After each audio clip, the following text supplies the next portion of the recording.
nous sommes dubitatifs parce que dans la zone dite anglophone de notre pays,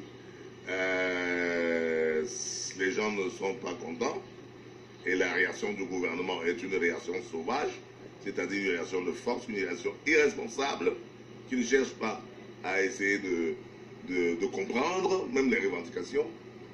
Il pose une fin de non-recevoir, il ne veut pas examiner. Et donc, ça va exacerber. Ça va être un rapport de force. Qu'il oppose le rapport de force à un autre rapport de force. Et on verra, moi j'ai lu le discours des sécessionnistes, dont les rangs commencent à grossir. Dont les rangs commencent à grossir, y compris chez les francophones, qui commencent à soutenir les sécessionnistes. Alors que eux, en 1990, ils étaient chassés. Je me souviens à l'époque quand j'étais à Yaba Hotel à Bamenda, nous avions une réunion là-bas et que les sécessionnistes étaient venus. On les avait chassés, les anglophones les avaient chassés à cette époque-là. Je parle de l'époque de Simon Munzu et le Carlson Anyangwe. Aujourd'hui, c'est les Bo Ebert, ancien journaliste de la CRTV, qui dirige, d'ailleurs j'ai suivi son discours de fin d'année, adressé à son peuple pour appeler à la résistance pacifique. Et ils ont engagé ça hier. Un mot d'ordre qui a été suivi. Vous restez chez vous. Vous ne sortez pas.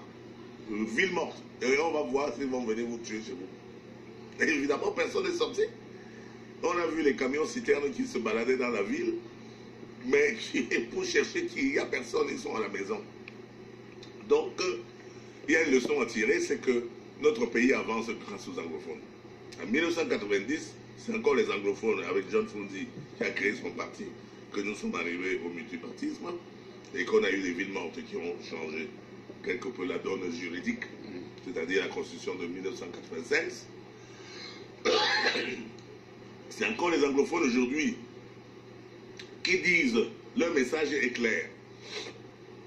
Soit vous quittez le régime colonial de Yaoundé, se sépare de la France, soit nous nous séparons du régime colonial de Yaoundé.